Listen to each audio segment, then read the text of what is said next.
Assalamualaikum warahmatullahi wabarakatuh. Apa kabar anak-anak?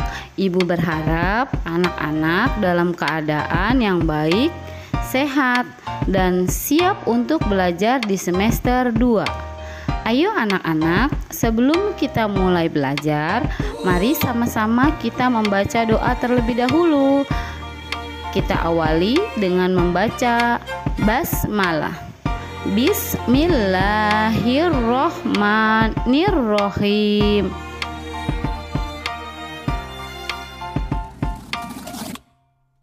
Materi kita untuk hari ini adalah tema 5, pengalamanku, subtema 1, pengalamanku di rumah, pembelajaran kedua. Ayo anak-anak, kita belajar dengan penuh semangat.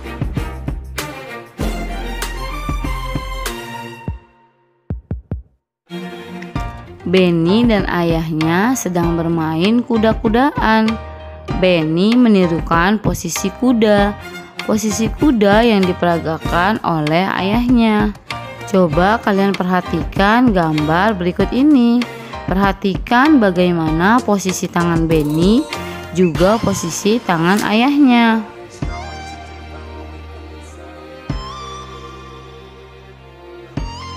Ayo anak-anak, perhatikan gambar berikut ini. Ada beberapa gerakan yang bertumpu dengan tangan.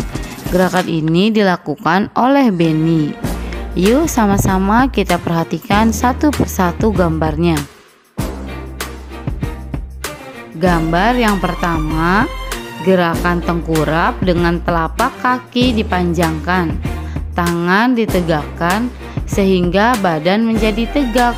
Gerakan ini disebut dengan push up. Gambar yang kedua, badan dipanjangkan menghadap ke lantai, tangan diluruskan bertumpu pada lantai, ujung kaki juga bertumpu pada lantai. Gerakan ini disebut dengan push up. Dan gerakan yang ketiga adalah berdiri menghadap ke dinding, tangan bertumpu pada dinding, badan condong pada dinding, kemudian tangan ditekuk lalu diluruskan kembali.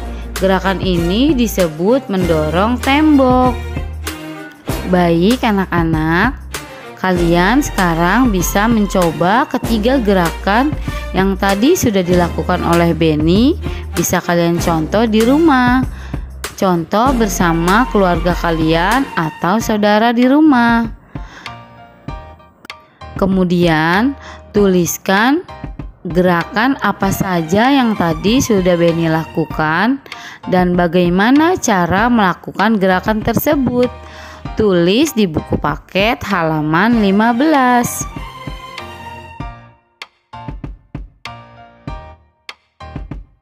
Benny melanjutkan permainan kuda-kudaan. Benny menjadi anak kuda. Kaki Benny menyenggol guci saat merangkak. Guci rebah dan hampir menyentuh lantai.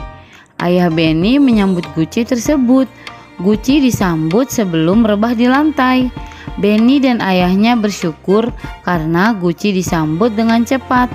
Rasa bersyukur merupakan perilaku yang baik. Perilaku ini sesuai dengan sila pertama Pancasila. Anak-anak, masih ingatkan apa itu Pancasila? Pancasila berasal dari dua kata, yaitu panca dan sila. Kata panca artinya 5 dan sila artinya dasar atau aturan. Jadi Pancasila artinya 5 dasar atau aturan. Anak-anak, Pancasila ada di burung Garuda dan terdapat simbol di perisai bagian dada burung Garuda. Pada burung Garuda ada simbol-simbol yang sesuai dengan sila-sila Pancasila. Seperti simbol pertama, bintang, yaitu ketuhanan yang Maha Esa. Simbol yang kedua ada rantai, kemanusiaan yang adil dan beradab. Simbol yang ketiga adalah pohon beringin, bunyinya Persatuan Indonesia. Simbol yang keempat adalah kepala banteng. Bunyi silanya adalah kerakyatan yang dipimpin oleh hikmat, kebijaksanaan dalam permusyawaratan perwakilan. Dan yang kelima, simbolnya adalah padi dan kapas. Bunyi silanya adalah keadilan sosial bagi seluruh rakyat Indonesia. Jadi seperti itu ya anak-anak, simbol dan bunyi sila-sila pada Pancasila. Pasti kalian masih ingat ya. Selanjutnya, apa saja contoh penerapan sila pertama pada Pancasila? Coba kalian perhatikan gambar-gambar berikut ini. Tadi bunyi sila pertama adalah ketuhanan yang Maha Esa. Jadi yang berhubungan dengan ketuhanan. Contohnya beribadah sesuai agama yang kita anut. Seperti Beni tadi yang sudah bersyukur. Bersyukur juga termasuk penerapan sila pertama. Anak-anak masih ingat tidak? Ada berapa sih jumlah agama di Indonesia? Ya, jumlah agama di Indonesia ada 6. Yang pertama agama Islam, lalu Kristen Katolik, Kristen Protestan, Hindu, Buddha, dan Konghucu. Itu adalah 6 agama yang diakui di Indonesia. Lalu, contoh sila pertama yang kita lakukan di rumah apa saja? Beribadah bersama keluarga, berdoa bersama keluarga, berdoa sebelum makan, sebelum tidur, sebelum belajar, dan sebelum melakukan kegiatan yang lainnya. Saat berdoa dan beribadah, kita harus bersungguh-sungguh karena kita beribadah dan berdoa kepada Tuhan. Lalu apalagi? Contoh pengamalan sila pertama dengan teman yaitu tidak mengganggu teman yang sedang melaksanakan ibadah atau menghormati agama teman yang berbeda dengan kita. Itu adalah sikap yang sesuai dengan sila-sila Pancasila pertama.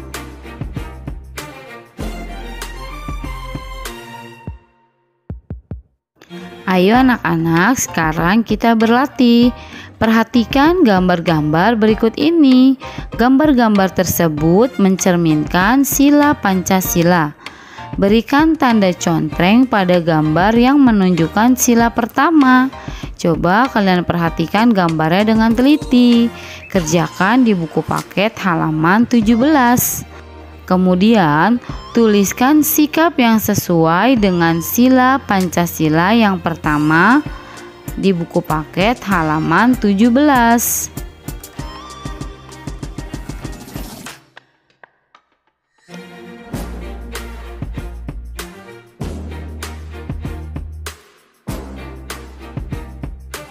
Beni bersyukur karena guci tidak pecah. Beni minta maaf kepada ayahnya. Pernahkah kamu melakukan kesalahan? Apa yang dilakukan setelah itu? Lalu, apakah kamu pernah meminta maaf? Coba lakukan dengan sopan. Ayo kita mencoba dan perhatikan teks percakapan berikut ini. Percakapan antara Beni dan ayah. Kata Beni, "Ayah, Beni minta maaf." "Meminta maaf tentang apa?" tanya ayah. "Karena Beni kurang hati-hati." "Ya nak, ayah maafkan. Beni lain kali harus hati-hati ya," jawab ayah. "Ya ayah," jawab Beni kembali. "Ayo main kuda-kudaan lagi," ajak ayah. "Aku ingin menjadi anak kuda lagi," kata Beni. "Baiklah jagoanku," jawab ayah. Nah, pada percakapan tersebut kita dapat melihat bahwa Beni sudah mengucapkan kalimat permintaan maaf dengan baik dan sopan. Anak-anak, tahukah kalian makna dari kalimat minta maaf? Nah, anak-anak, dengarkan contoh kalimat permintaan maaf berikut ini. Ibu, Budi minta maaf karena sudah memecahkan gelas di dapur, kata Budi. Pada kalimat permintaan maaf tersebut, siapa yang meminta maaf? Ya, yang meminta maaf adalah Budi. Lalu, Budi meminta maaf kepada siapa? Ya, kepada ibu, kepada ibunya Budi. Kemudian, mengapa Budi meminta maaf kepada ibu? Karena Budi sudah memecahkan gelas di dapur. Kesimpulan kalimat permintaan maaf tersebut adalah, jadi kalimat minta maaf di atas memiliki makna Budi meminta maaf kepada ibunya karena sudah memecahkan gelas di dapur. Jadi itu ya anak-anak makna dari kalimat permintaan maaf tersebut.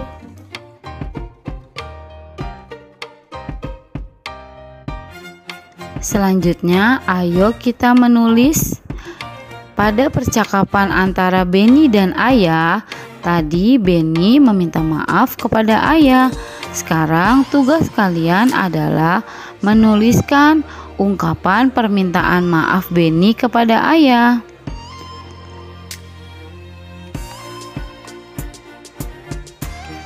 Kemudian, tulis juga makna ungkapan permintaan maaf tersebut. Tulis di buku paket kalian halaman 19 dan 20.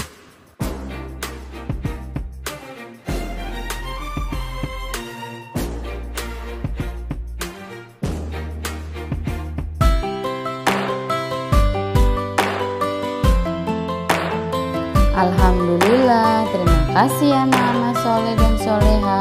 Sampai jumpa di video pembelajaran selanjutnya. Tetap semangat ya belajar di rumah. Jangan lupa tugasnya dikerjakan. Mudah-mudahan materi pembelajaran hari ini dapat bermanfaat bagi kalian. Ibu akhiri, wassalamualaikum warahmatullahi wabarakatuh.